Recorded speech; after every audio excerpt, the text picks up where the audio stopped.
Okay, so let's talk about autumn, let's talk about fall, let's talk about leaves and orange and sky and rain and the mood and YouTube playlists with dark academia slash whatever vibes, like old libraries and Harry Potter and the Prisoner of Azkaban, which is basically the best movie ever. Let's talk about books. Let's talk about books that we want to read this autumn. I have 10 books on this list. Number 10 is arbitrary. I've literally a lot of books that I want to read, and basically all of the books that I want to read are the books that I want to read right now. So in reality, if I made like a autumn TBR, I would have to share with you all 122 books that I want to read. But for the sake of the length of this video, I've chosen 10 books that are most likely to be read by me. The first book that I want to read is actually a classic, and it's The Phantom of the Opera by a French guy, which I don't know how to pronounce. I knew once, but I forgot, and now I'm just too lazy to Google. I watched the movie, and I liked it.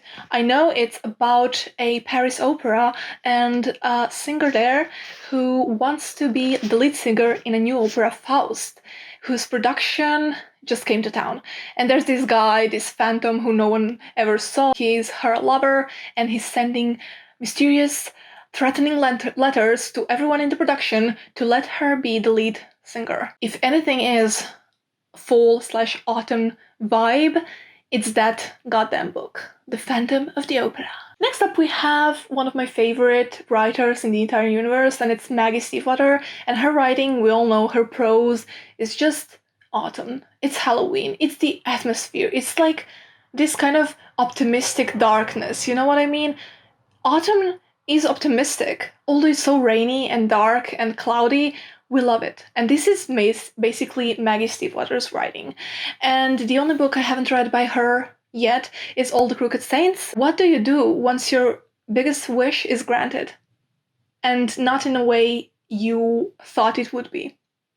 What do you do when it's granted and you realize that your life still sucks? The summary is very vague, and I want it to stay that way, so we're gonna go into this book. I trust Maggie Stiefvater, I trust her talent, and I trust her creation, her characters, which are always so distinct and so wonderful and memorable. So yes, All the Crooked Saints by Maggie Stiefvater. The third is another book that I don't really know what it's about, but it's a classic. It's the author I've already read, and he's very existentialist, very philosophical, and there's a lot of ramblings in his works. I read his East of Eden, yes, it's John Steinbeck, and now I want to read Of Mice and Men by John Steinbeck. It's probably set in Salinas Valley, it's probably summer, which isn't autumn, but his writing style and his philosophical ramblings and existentialism are always autumn mood for me. So, you know, despite it being in summer, I think Of Mice and Men will really, really nicely pinpoint what I'm feeling currently. You know, the dread and the optimism at the same time. Of Mice and Men, I think, will maybe. I don't really know. My sister really wants me to read this book, so it's on this list. The book that follows is a book that's coming out in October or November, and it is by an author that I respect so much because she is the queen of writing dialogues. I was obsessed with one of her trilogies when I was in the first year of college, and wow, I reread it recently and it still holds up very beautifully. I'm talking about C.S. Baycat and her book Darkrise, which is the first in the trilogy. It's young adult, it's fantasy. I have trust in her and her ability to create such interesting characters, but not on their own. Their interest lies in the conflict with others, and she creates these anxious, nerve-wracking conflicts and dialogues so well that I just cannot wait for my nerves to be broken, shattered down in a million pieces by her dialogues and by her plot and by her creation. So C.S. Baycat, I'm waiting for you, and I'm waiting for your book, and I'm gonna pre-order it, I swear. Did you see the cover? The cover is so autumn. I don't know, I have nothing else to say except that I need this book right now. By the way, I have no idea what it's about, like this boy on the cover. So the next book is also by an author that I already read. I am realizing slowly that this list is actually by a lot of authors that I've already read and that I already trust, which is always a good sign that I will like the book. But the next book is Never Let Me Go by Kazuo Ishiguro. I read 2 of his books previously, and this is the 3rd one and the most popular one, I think. His prose is just literary and beautiful and wonderful. I have nothing else to say. He can write about nothing at all, as long as it's beautiful, and I will like it. But this book specifically, I watched the movie, I know that the mood is like English school, descriptions of the English scenery, dark, dreadful atmosphere, and what it's about is very dark and sad. I know the ending, I know it's very autumn / philosophically, morally ambiguous book. Yeah, so I think it goes well with the existentialism we're all feeling at this time of year. The next book I have here. Alright, we're back. And the next book that I have is The Long Way to a Small Angry Planet by Becky Chambers.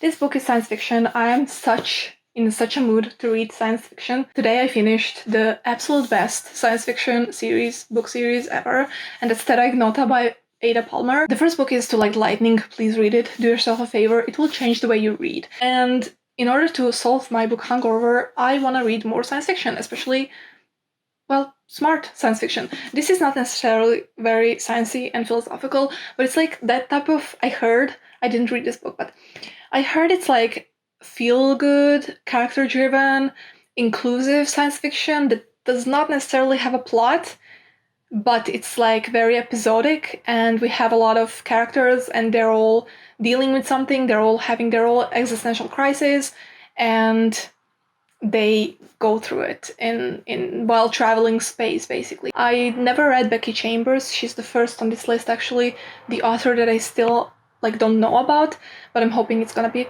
a fun little book when I need something optimistic and not overly serious or complex. Next up, we have a book I made a pact with my sister to read together, and it is Stephen King's Pet Sematary. I'm not really a horror person. I read Stephen King, I read 1 book by him. It's Misery, and I wasn't a fan. It's just not my type of thing. I watched the movie, I thought the movie was better, don't kill me. So yeah, this is my 2nd book by Stephen King that I'm gonna attempt.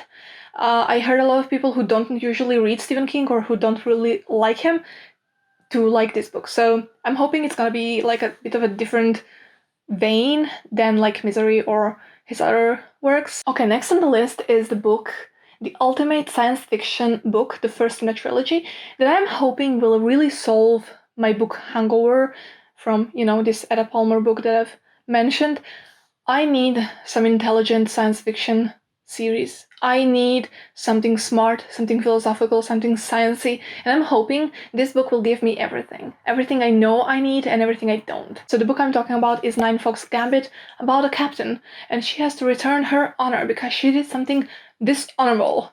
And in order to, get back to her previous life and to being respected, in a way, she has to defeat these heretics or whatever. And in order to do that, she downloads a consciousness of a long-gone hopefully psychopathic murderer who is supposed to help her deal with these heretics in legal ways. This guy, whom she brings back, is basically a psychopathic murderer who killed another crew and then his own crew as well. So basically a killing spree. We don't know what's gonna happen. I am hoping for a lot of anxiety. Not anxiety, that's not the word. For a lot of conflict between the 2 people. I love different sides and I love enemies in books. So I'm hoping this book will give me a lot of philosophy and science and intelligence with the human aspect, the emotions, the conflicts. I'm hoping a lot from this book, and it better deliver. The next book on this list is The Binding by Bridget Collins. It's a book that's been on a lot of lists of mine and other people's, and I still haven't read it, about a boy. This boy starts working in a library. This is a library that binds memories, other people's sad, horrible memories. And one day, he finds his own name on a book, which means his own memories were extracted from him, bound into a book, because they were so horrible. They could not be kept. That's the summary of the book. Now, I don't know anything else. I just know that this hook hooks me. And, you know, every fish has to find its own net. And lastly, we have the book that started this list, which is the Jade City. I read this book a few years ago. I thought it was fine, nothing special, and now I'm gonna reread it. So here we are, a godfather type of family in this magical world where Jade rules everything. We have this patriarchal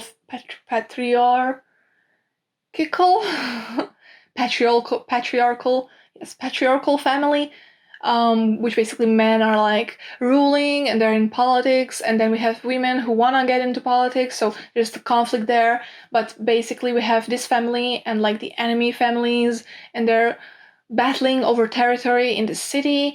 And the best part is this Jade is basically like a addictive drug with which you get power, but also addiction and eventually death. When I read it first, when I finished it first, I gave it 3 stars. I thought it was fine, but it just could not leave me alone. I kept thinking about it for years. Like, I would randomly remember, oh, that random book, Jade City, that I read, and never follow through with other parts. Anyway, thanks for sticking with this video. I hope you will want to read at least one of these books on this list. And I hope you will read To Like Lightning by Ada Palmer, which I will make a review for that as well, because wow, what a hangover. I just finished the last book today morning and wrote a review. And what am I doing? What are we all doing in this universe? Stay good.